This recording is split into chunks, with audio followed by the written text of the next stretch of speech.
right, welcome back to Newsline. Now, let's quickly get on the line.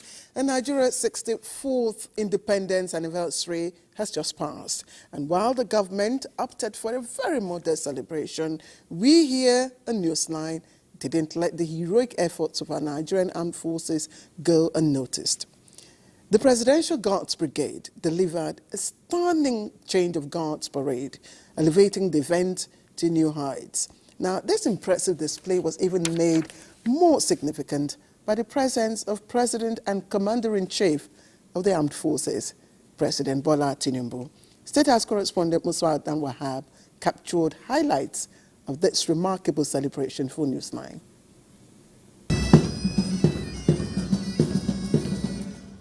The arrival of a special guest of honor signaled commencement of a Nigeria's Special Days commemoration. 2024 Nigerian Independence Anniversary Parade. It was supposedly a low-key celebration, but for the Nigerian armed forces, when the sovereignty of Nigeria is involved, certain events are basically uncompromisable, not in the presence of the Commander-in-Chief. The National Unity Fabric, an initiative of the First Lady Oluremi Tinubu, further strengthened the sense of unity with top government functionaries and other guests clad in it, ready for the spectacles. The full guard of honor was ready for the inspection by the special guests.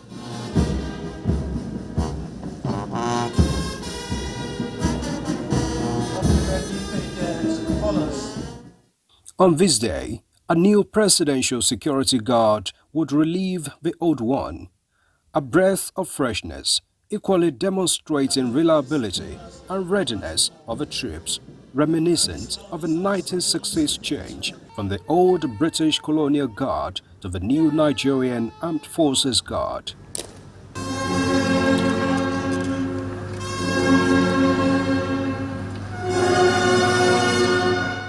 In the silent drill, the troops did not only display dexterity, but also demonstrated high sense of discipline and composure with their precision.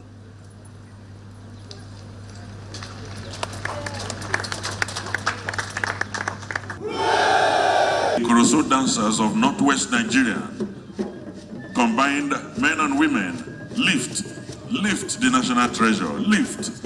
Oh no.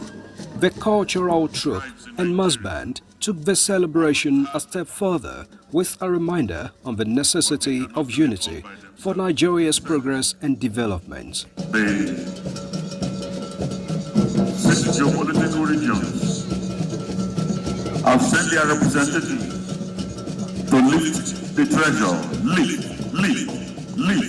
and they have successfully lifted it. Can we put our hands together for all Nigerians? All of a sudden, there is joy, there is rejoicing, there is celebration in Nigeria. As an icing on the cake, there were also moments to celebrate the 64-year-old journey of the nation and hope for a more peaceful and united Nigeria.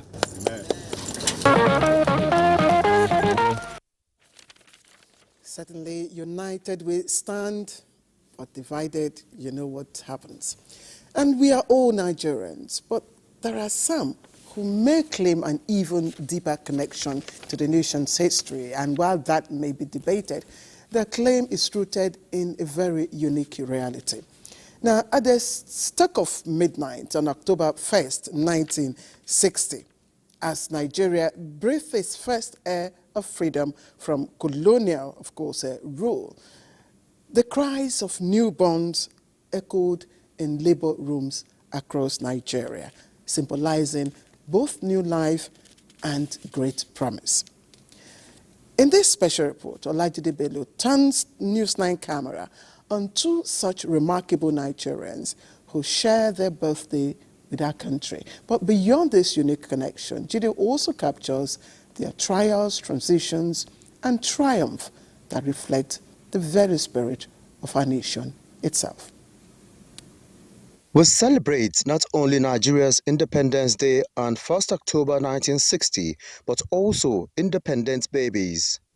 One of such It was the inspiring story of NTA, a remarkable individual born on October 1st, a date steeped in national significance. When I look back, I was born at a police barrack. From what my mother told me, she had finished cooking every food. Suddenly labor started and she was at home alone. Everybody had gone for independence celebration and she gave birth to me.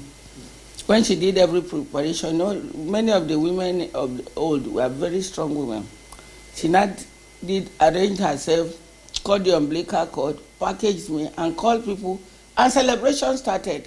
So I was born into celebration. That's why I keep hoping and believing that Nigeria cannot just end like that. Nigeria will still go back and form into bigger democracy. And his life has been intertwined with the very essence of Nigeria's journey towards self-determination and prosperity. Growing up in a region rich in natural beauty and cultural diversity, the early milk and honey of the land provided her with a nurturing environment. When I had the opportunity of going to Government Teachers College, Makurdi, the immediate past governor of Nasarawa State was my teacher, Tanko Al-Makura. He came to serve as a copper. We were given everything free, books, exercise books, textbooks, uniform. And I recall I was always going to Kano because I grew up with my elder sister. You'll be transported to where you are going and you'll be transported back to school. So we were complete responsibility of federal government. So we benefited maximally.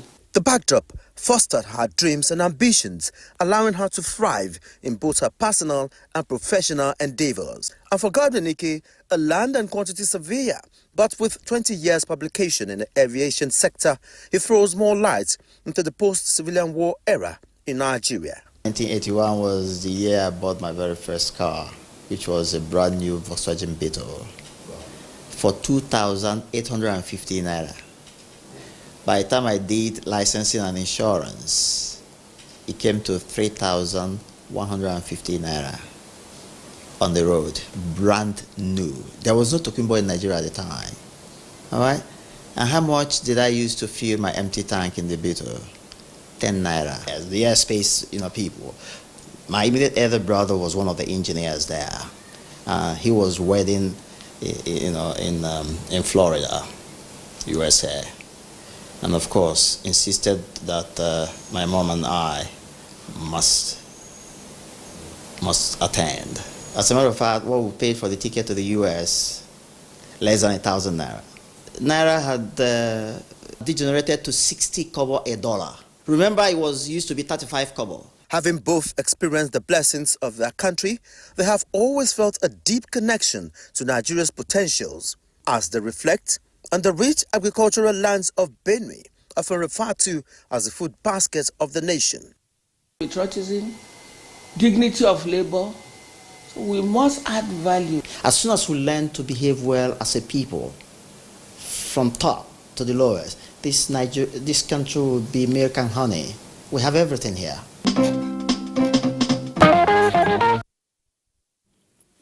Wow, congratulations to both of you, Enede Mama and of course Godwin Ike. And then in those days, Vokes was known as Ijakba in Yoruba language, or better still, no killing the beetle.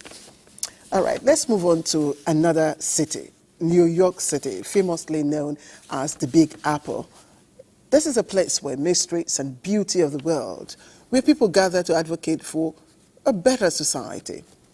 Now, just as a bite of an apple brings smiles and healthy benefits, NYC, as New York is known, holds great promise of progress, especially for women seeking to address critical gender issues. And each year, as the 79th United Nations General Assembly ends, State House correspondent Adeniyi Taiwo examines how NYC, that's of course a New York City, has shaped the global fight for gender equity over the past 2 centuries, influencing policies and, of course, inspiring movements worldwide.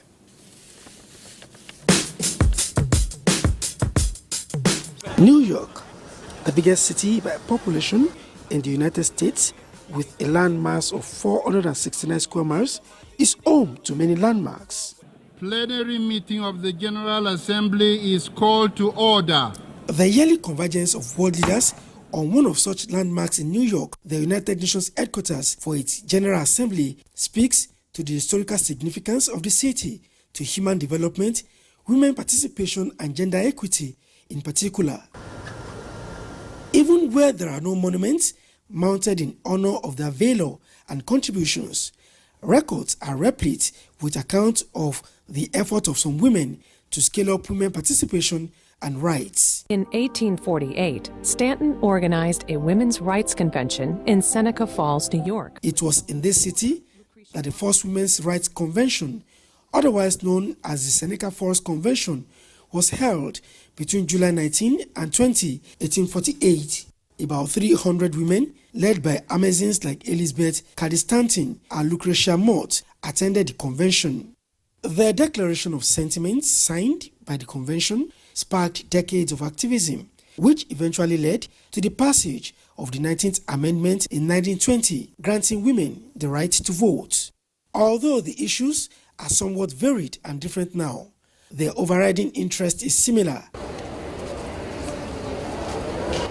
And as women converged on the margins of the 79th session of Onga, they had these Amazons to draw inspirations from in pursuit of their collective interest. Any society that is informed, Nigeria's First Lady Oluremi Tinubu attended this year's Onga with similar hunger and desire to advance the cause of women in the country. So education is very, very key to transform lives, because then a woman would have better decision on health, education, and also economic empowerment. The more we speak up, attend various things, it will enhance the visibility of women. We have some take-home points that we plan to implement in our states and also in the country, Nigeria. During our last time out here in 2023, the campaign of Nigeria's First Lady Oluremi Tinubu to use education as a tool for women empowerment was just getting off the ground. The intervening months have seen the campaign, driven by a Renewed Hope initiative, gained a lot of traction, not just in Nigeria, but across the African continent, and now on the global stage. Campaign, I just want to say that you've helped launch the initiative that we're running. It's a beautiful White Ribbon Alliance and some of the other advocacy programs that you've launched. For her, the seed has been sown, and the expectation is that the 79th Onga session will bear needed fruit for Nigerian women. Hopefully too, Taiwo. You're watching Newsline. Let's take a short break. We'll be back presently. Welcome back to Newsline. Now, a devastating flood is bearing down on over 300 communities in Niger State, with rising waters already consuming numerous villages. The unexpected disaster has caught residents off guard, leaving them vulnerable and in a race against time. Vintage Hamisurogo reports from the front lines, warning that the situation is dire and the clock is ticking for these communities, teetering on the brink of disaster. The pictures from several riverine communities in Niger State are that of people living inside water. In fact, we have been shown several settlements which have gone with the flood, never to rise again. Yet, there is an advisory spreading across the settlements now. It is a flood emergency. October is their deadline. They either abandon their houses latest by tens or risk being overrun by water.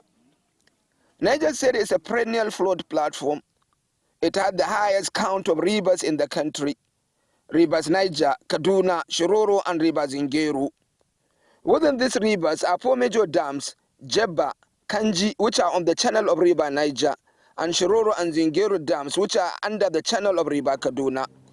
Mostly, if the flow from the rivers do not harm these communities, release of water from the hydroelectricity generating dams that they kill.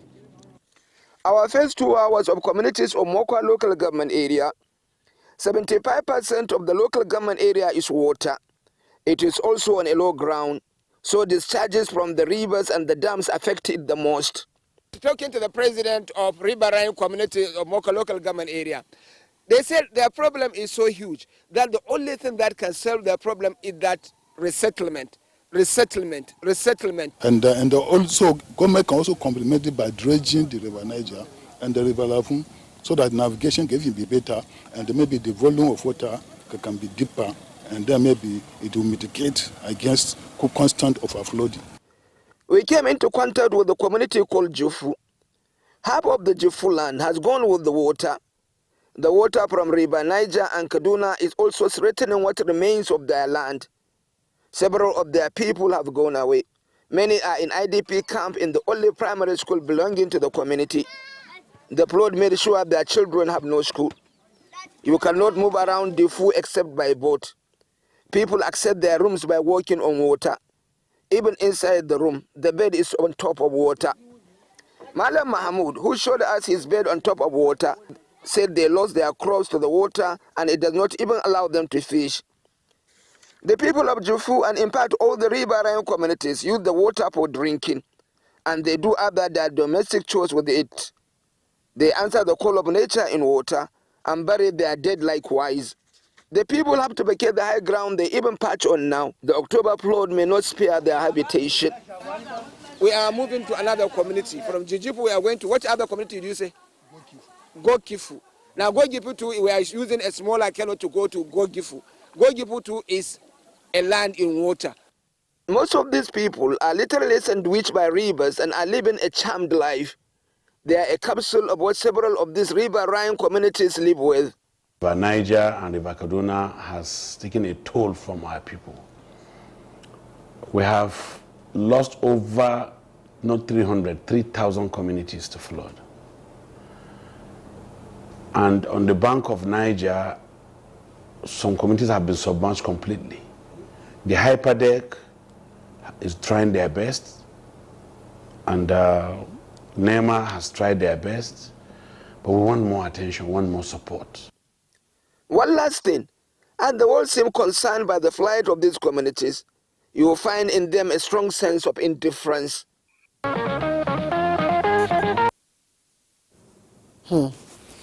Vintage Hamisu Rogo reporting from Niger State.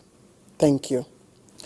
All right, let's move on to another interesting or intriguing story. Hadiza Abdul Karim is one of many people living with disabilities in Maiduguri.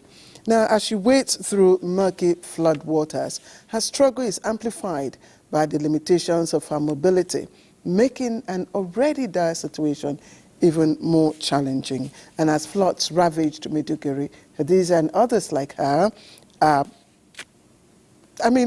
face unique obstacles, and our correspondent, Pauline Kujifana, shares how they are navigating these overwhelming times. Hadiza, a 45-year-old mother of 4, has been living with a physical disability since childhood. And when the floods swept through her community, Hadiza's world was turned upside down. Hadiza narrates how she was trapped in her house, unable to escape the rising waters, recalling how her family and neighbors had to carry her to a safer place. When we are leaving the house, the water has reached up our neck. But for me, I don't know what to do. I've started crying. I say, what am I going to do in this water for me to come out now? The men say, Auntie, don't worry. We are going to do something about it. And I don't know where my kids are. On our way going, we saw one keke man riding. Then they took me and put me on that keke. The men, they didn't even leave me, even with the keke. They hold me at the back, they put me at the front. So that we are going, when the water just like this, with full force, and the water even pushed us, we even wanted to fall. So when we just reached there, we went to one of, I don't know, they don't know where they will take me. They decided, they said, let's take her to the camp. One of my brother-in-law came and said, let's go home, because I cannot even talk. I have suffered a lot. As the flood waters receded, Hadiza returned home, facing a new reality of life, having spent 3 weeks with loved ones in a relatively safe area. With adjustment, my sister, I know I will not be alive. Even inside the water that I cannot talk, when the water come with a full force that we are going to fall, even that time, I give up. I say, I know. No, I say, I will die. Even now that I'm talking to you, I'm not feeling fine. That is trauma. I've never seen this thing in my life. But we thank God and give life. Hadiza's home remains inaccessible, part of her house destroyed, and belongings swept away by the devastating flood. All our belongings have been destroyed. It's a women-led organization, Borno State, and Stand Up for Women SWS, that assisted me, gave me mattress, and gave me mat that I will use and sleep with my kids. Since some part of our houses have been falling, I'm now even afraid maybe another thing will even happen again, because a lot of things have fallen. Thousands of people living with disabilities in Borno State faced similar challenges in the disaster's aftermath, with many struggling to access essential emergency services, shelter, and aid. 150 families with disabilities have been affected. We are creating massive awareness for people, government, to treat persons with disability differently during this flood, like in the issue of sharing food stuff or things like that, because our people cannot struggle. As Borno State rebuilds, it is essential to remember the untold stories of flood victims like Hadiza, whose resilience inspires hope that people with disabilities are not forgotten in times of crisis such as this. Pauline Vanakuje, thank you. Let me take you now to Kano State. Of course, reminiscing Aminu Kano, one of the founding fathers of Kano State. And he once noted that effective methods are very crucial for achieving desired outcomes. And this sentiment is particularly relevant to modern Kano State. Now, while the city is flourishing as a commercial hub with its textile mills, tanneries, and manufacturing plants, this success story has also brought serious challenges that jeopardize the health and safety of Kano residents. In our next report, Fatima Sanusi explores this often overlooked aspect of Kano's industrious life.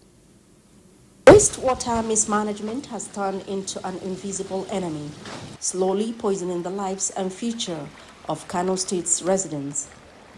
A scientific study by an independent media agency revealed alarming levels of toxic waste in rivers, dams, and drainages across the city, threatening the health of both people and the environment. It is expected that in every industry, they should have a primary treatment plant where that wastewater will be elementarily treated to address the concentration of the hazardous substances in the effluent before being discharged. As you approach the village behind Chalawa Industrial Estate, a thick acrid smell fills the air, an unmistakable sign of pollution.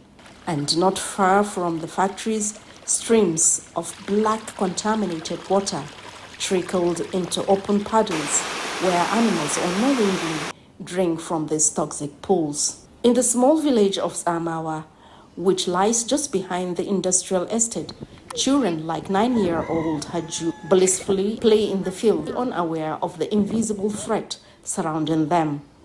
For these kids, this village is their safe haven. But the truth is more insidious. Every drop of water they drink and every breath they take may be laced with pollutants that could scar them for life. We can't stay indoors because it feels suffocating. And if we go outside, there are too many mosquitoes. Standing amidst his parched fields, Malam Musa, a rice farmer and father of 5, watches helplessly as the runoff from the factories seeps into his soil after ever heavy rain. It's impossible to count the number of chemicals that pass through this drainage system, eventually ending up in our fields. We typically grow onions, sugarcane, and rice, but these chemicals infiltrate our farms and destroy the crops. There are 3 factories that discharge untreated toxic chemicals that flow through these open drains and seep into the local river we use for farming. Even the groundwater, the community's only source for drinking, is suspected to be contaminated. And NTA News tried to test the water but could not verify if it is safe. The Kano state government, on the other hand, insists that there is no cause for alarm. Officials claim they are conducting laboratory tests and will announce their findings soon. There is an agreement between the government and also the industrialists in terms of water treatment.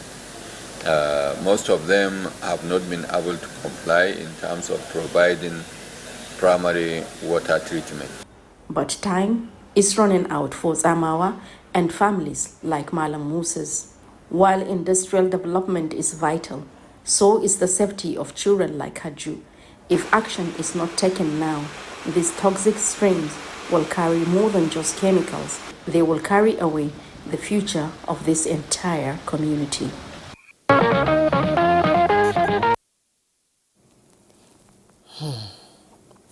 You're watching Newsline. When we come back from this break, we'll take you to Ile-Ife.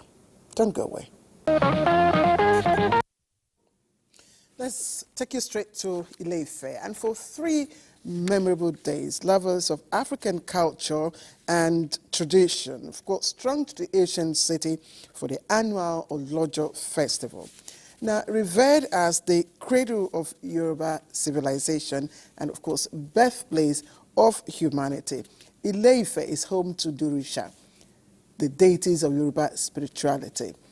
And the festival transformed Ile-Ife into a vibrant showcase of captivating performances and colorful displays of the Yoruba's rich traditions. Rotimi Akomo captured the essence, the colors, dynamic spirit, and of course, the sense of community that characterized this year's Olojo Festival for Newsline. The ancient city of Ile-Ife came alive with the vibrant sounds of traditional drummers showcasing the rich cultural heritage of the Yoruba people.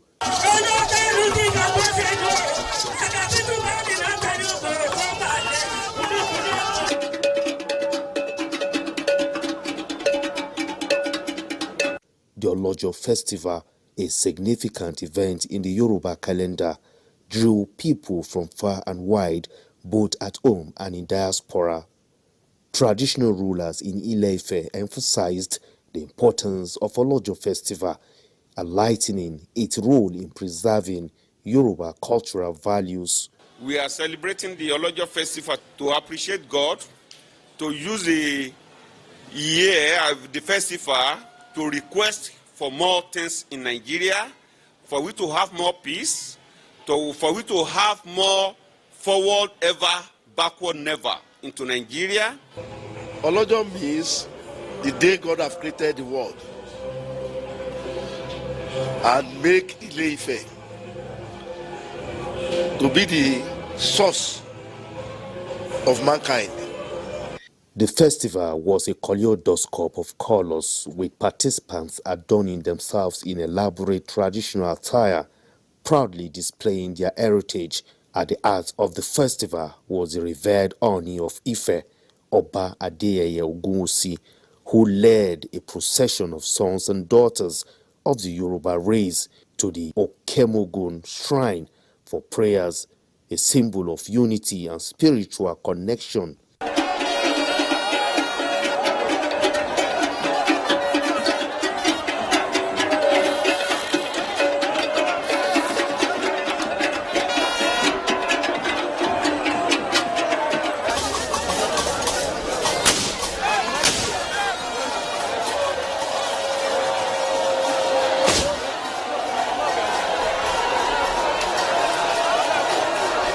In a historic moment, Oni Ogunwusi made a regal outing on the second day of the festival, visiting his royal compound at Gbede in Ile-Ife on his majestic royal carriage, a sight to behold and a testament to the rich history of Ife. The Olojo Festival was a resounding celebration of Yoruba culture, tradition and identity, cementing its significance in the hearts of all who witnessed it.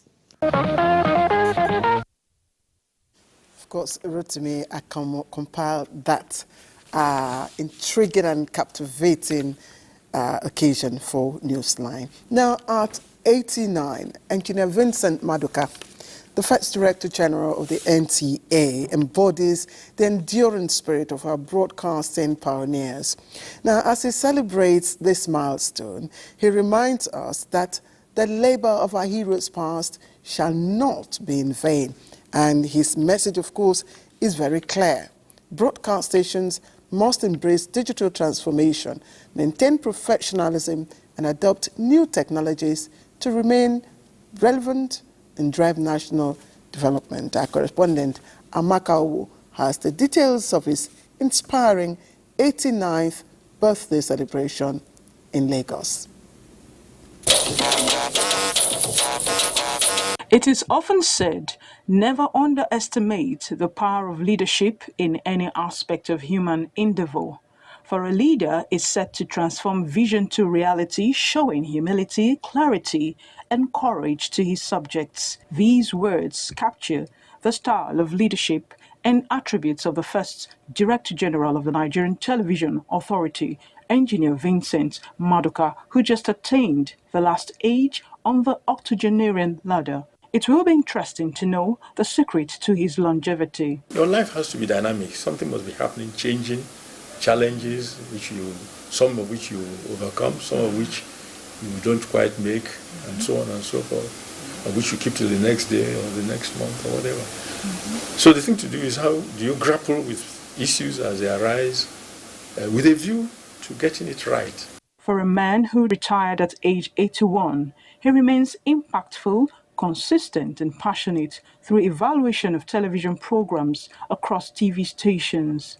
Well, at NTA, we then try to combine substance with style.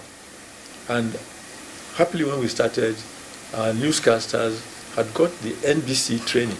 I like to see that on Nigerian news services today, that the news is as dispersed as possible. Of course, dispersal is not the most important thing about news. It's relevance and the value to the listener. He established several structures and innovations that sustains the NTA till date. He is a reputable engineer, consummate professional, dynamic, as captured by these veterans who worked closely with him. He had the knack for identifying talent and bringing those talent on board, not minding whatever anyone else might say. He did not have a preference for any particular person, any particular part of the country. His main concern was just, you had the expertise, you could deliver on the job, he identified you, and he brought you into the system. My assessment of him was just simply awesome.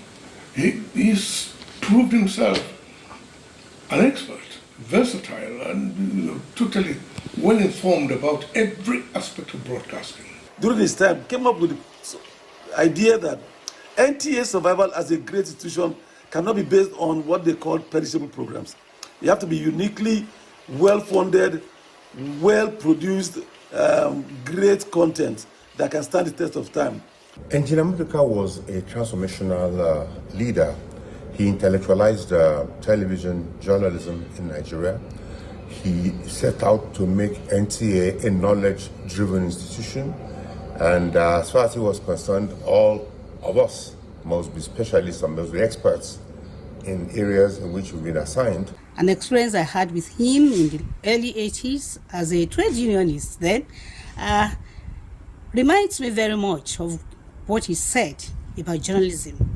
He said he'd like to see a situation in which reporters will rise to deputy directors and even directors. So today you must feel very happy to see assistant directors, deputy directors of news on the field. Engineer Vincent Ifeanyichukwu Bamidele Maduka is a man whose achievements, practice, audacity, and zeal for professional excellence in the broadcast industry in Nigeria can be likened to the way legendary William Shakespeare wrote poetry. Happy birthday to you.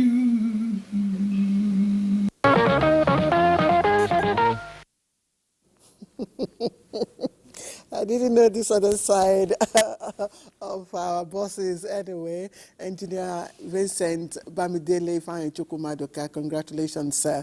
Indeed, a legacy you have left and an enduring mark on the media landscape. Let's take a commercial break. We'll be right back.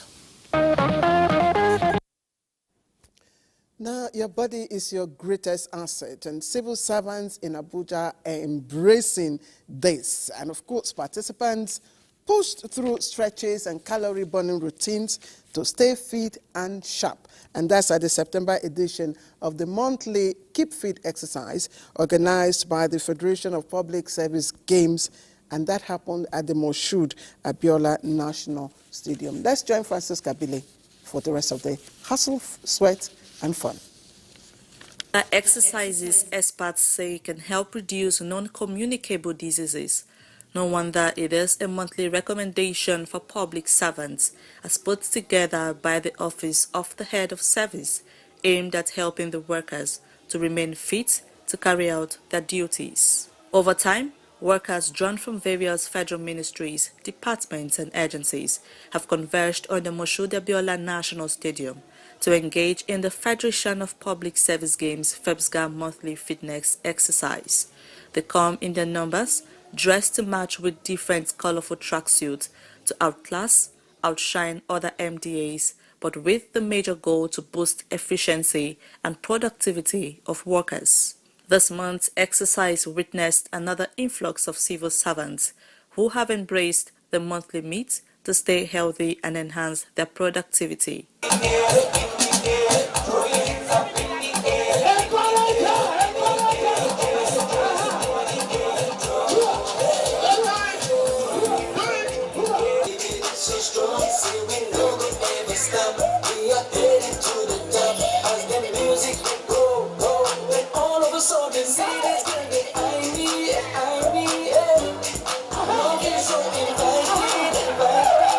It's everything about sport.